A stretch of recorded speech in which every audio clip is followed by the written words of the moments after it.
It's a product to help a borrower take the equity in their home, bring it into their financial planning, and what is the biggest fear of a senior?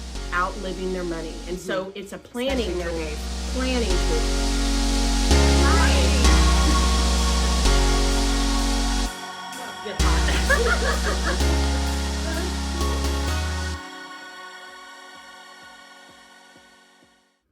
Hi everyone. All right, good morning. Happy Friday. Might be afternoon when they're watching this. That's true. Or evening or 1 a.m. Who knows? Mortgages and Mimosas, Lori and Ashlyn. Yes, here we are. So, a topic I think that, you do a lot of classes on reverse mortgages. We talk a lot about them just like in our thing, but I think we've only done maybe one video on reverse mortgages. So, go ahead and share a little bit, and then I kind of will tell my story on the closing that we just had as well. A reverse mortgage is a product that is a very important product that was voted in by Reagan back in 1987, 88. And there's a lot of myths out there. There's a lot of people that's like, oh, they're horrible, whatever. And if you ever I just read that actually online. Like, is your reverse mortgage a scam? Yeah, and think about it. You know, you've got FHA and VA. Are those scams? This is the type of loan is still backed by FHA and HUD, and so there have been changes from 87 to today that's made this product very safe. And it's a product to help a borrower take the equity in their home, bring it into their financial planning, and what is the biggest fear of a senior? Outliving their money. And so it's a planning tool.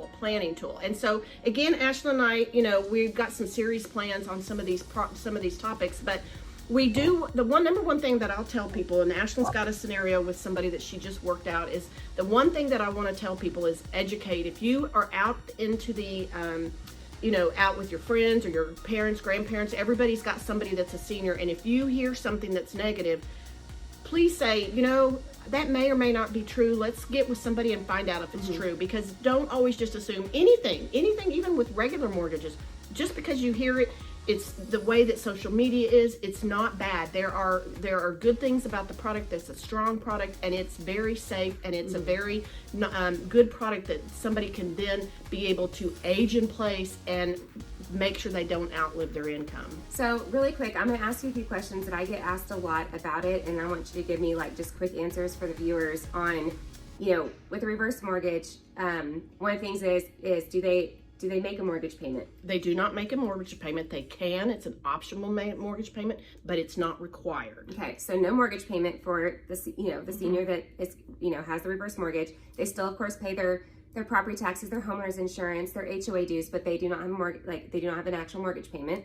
So, second question I usually get is that what are their options as far as with the reverse mortgage? Your loan balance obviously is increasing instead of decreasing. So, what I get is, you talked about making the payment, can they receive money? Is that monthly? Is that in lump sum? Quickly talk about what that looks like too. Yes, what they do is they take the borrower's age, the value of the home, and the interest rate, and they put it into a calculator, and they come up with how much equity you can come out. Now, we're obviously, if you're watching this here in Texas, you can pull out 80% of that equity, but the thing is you're going to have a payment. So with a reverse mortgage, you're not going to get 80% out. It's based on life expectancy and age. So you get a percentage out. So maybe you get 50 to 40% of equity out. Well, then what you're going to do is, obviously, if you have a mortgage, you're going to retire that mortgage. Anything left is then cash that they can pull out.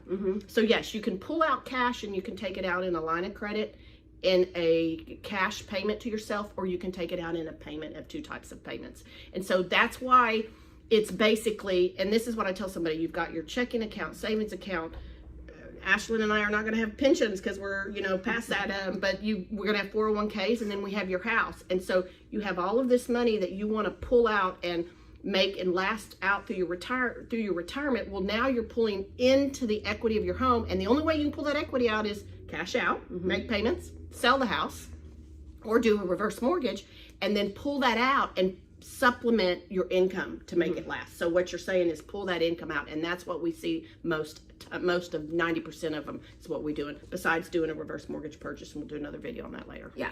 So I know that we can talk a lot about this. The last thing I want to cover on this question is, what happens if, going back to like your loan balance is increasing each month. So say that you do outlive and now your loan balance is, let's say, $400,000 and the value of the home is $350,000. So now, you know, when say, you know, that borrower has passed away and say they're upside down, quote unquote. You mean if like the heirs in the estate, what they're going to do in Yes. that situation? Yeah. So what you're going to do is the very first thing you're going to do is you're going to go out and find out what the home is worth. And so if the home is worth what, Ashlyn? Let's say the home is worth $350,000, but they owe $400,000. So what you're going to do is that this is a non-recourse loan. So that loan then is never going to become a debt to the estate, the heirs, but that heir has a chance to buy that loan or buy that house or take over that house, and they're only going to be required to pay 95% of fair market value. Yes. So that's the situation that you just had. Yeah. Well, my situation, like, luckily there was some equity in it, but what we did was, and this is a really cool story, they did have equity a little bit though, not a ton, which is how he's able to refinance. So the house was, you know, the house was given to my client. His mother passed away, and so he got the house deeded into his name. The mortgage though, the reverse mortgage was still in his mom's name. So what we did was refinanced it. He had to bring no money to the table. So we refinanced it, put the loan into his name, and now he's able to live in his mother's home. He can sell it eventually if he wants, you know, whatever he wants to do, but he chose to stay in there with his family. So for him, having his mom was still able to, you know, he's still able to get his mom's home. Like, and I think that's the biggest myth too, is that the bank takes the bank takes the home. Yeah. So for him, he gets to, I mean, it was the coolest thing. It still gives me chills actually, to his excitement of being able to have this. And he knew about the reverse mortgage. You know, he was educated on it, so he knew, you know, that's why the mom had the will that was going to leave the house to him, and he could do what he wanted with it once, you know, she passed away. So I want to end this with another one that we did, similar situation. I'm going to read, I don't want to say her name out loud. This is one where we helped her grandmother. Her grandmother could not get approved for a loan, and she wanted to move to be closer to her granddaughter and her great-grandchildren. And this is the granddaughter sending this text. We closed this loan probably a few months ago. Probably, I think it was about 60 days ago. So she said, "Hey girl, I know this is very random, but you and Lori have been on my mind and my Nana's mind so much lately. We finally got her completely settled in and are to the point where the stress has faded and we are able to live the wonderful life together where I see her often and she's able to see my babies all the time. We sit on our patio and watch them play and drink our sweet tea, and it's just such a blessing, and we often talk about how we are just so grateful for y'all and that God truly made it all come together and happen so perfectly. I was very stressed back in September and don't feel like I ever truly thanked you thanked you properly, and I'm so sorry about that. Thank you from the bottom of my heart for all you guys did to help this become a reality for her. The rest of her days will be spent in the most precious little house and she adores and is so proud of, surrounded by her grandbabies and great-grandbabies."